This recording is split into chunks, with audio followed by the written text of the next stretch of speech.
Okay, let's just jump right in. We're going to talk about a piece of tech that basically rebooted the entire operating system of human knowledge. And no, it wasn't an app, it wasn't some sleek computer, it was a big, clunky, greasy machine that was adapted from something people used to make wine. To really get this, I want you to try something. Think about your favorite book. Got it?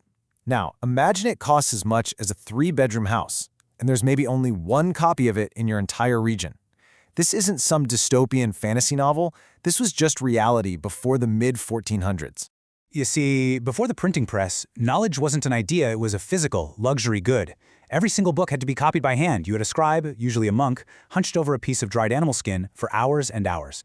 It was incredibly slow, ridiculously expensive, and so easy to mess up. A single sneeze could literally ruin a week's worth of work. And what that meant was, knowledge was locked away, you know? It was for the rich and the powerful, and that's... Now, we all learned the name in school, right? Johannes Gutenberg, the guy who invented the printing press.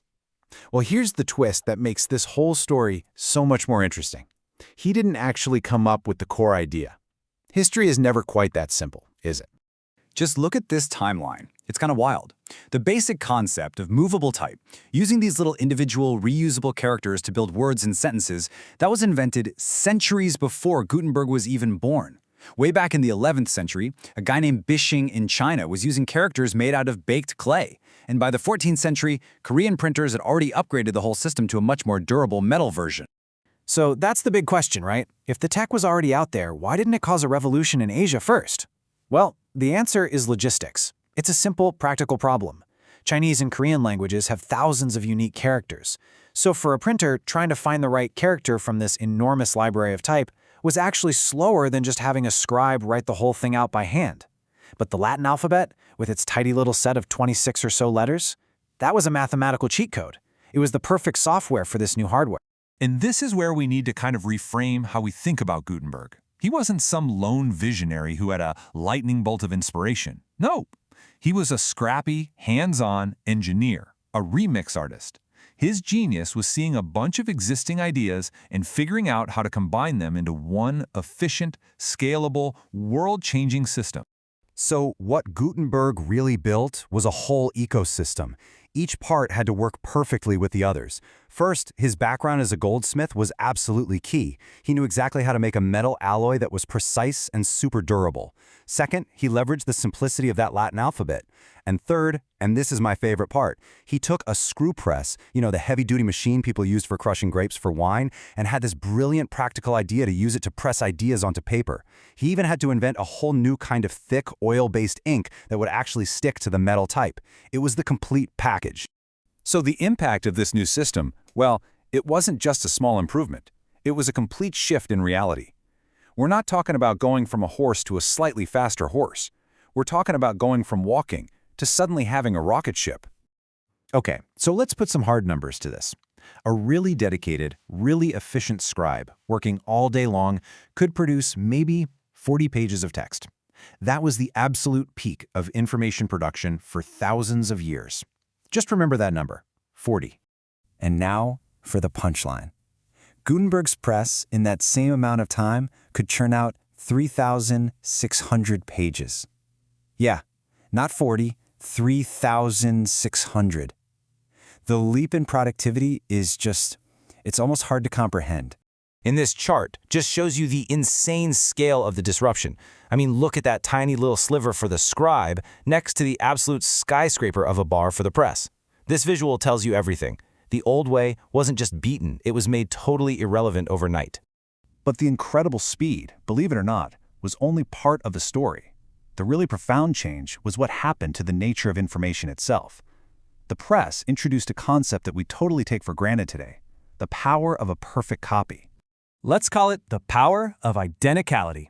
Before the press, every single copy of a book was unique. It had its own mistakes, its own little quirks from the scribe. Knowledge was kinda slippery. But the press, it made it possible to create hundreds, even thousands of books that were exactly the same. You could cite page 24 and know that someone 100 miles away was looking at the very same text.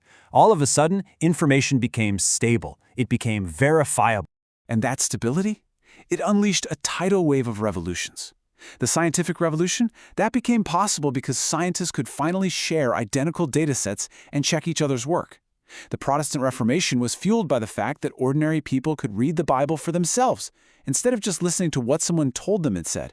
The whole modern world is built on this foundation of standardized knowledge. And here's a fantastic little tidbit that shows how this very physical process is still baked right into our language today. So the person who arranged all the little metal letters was called a compositor. And they kept their letters in two trays or cases. The capital letters, they were stored in the case on top, the upper case. The small letters were in the one below it, the lower case. And that is literally where those terms come from. So let's bring this all into our world. The press took something that was artisanal, almost sacred, the hand-copied book, and it made it industrial. And yeah, it was messy. We lost the unique beauty of the scribe's handwriting, for sure. But what we gained was the power for millions of people to think for themselves. What Gutenberg started with lead and ink, we now do with pixels and clicks. The fundamental action, creating and sharing perfect copies of information with zero friction, is the engine of our digital lives. Every single time you share an article, or a meme, or even just copy and paste some text, you're using the superpower that Gutenberg industrialized. But here's the most ironic and maybe the most human part of this whole story. The man who gave the world this incredible tool for spreading ideas and creating wealth, well, he didn't get rich himself. He ended up losing his entire press, all his equipment, in a lawsuit to his main financial backer. He died relatively poor. It's the ultimate 15th century startup tragedy. But his legacy isn't about the money. It's about this. Gutenberg unleashed the human voice on a mass scale. He proved that once you give people the tools to share their ideas, to argue, to learn, and to speak, they will never be silenced again. And that freedom, as beautiful and chaotic and powerful as it is what changed the world. So I'll just leave you with this question. Gutenberg adapted a simple, everyday tool, a wine press, and completely remade civilization. So what are the ordinary tools sitting around us today that, if we just remix them in the right way, could become the engine for the next revolution? What's the wine press that we're all overlooking?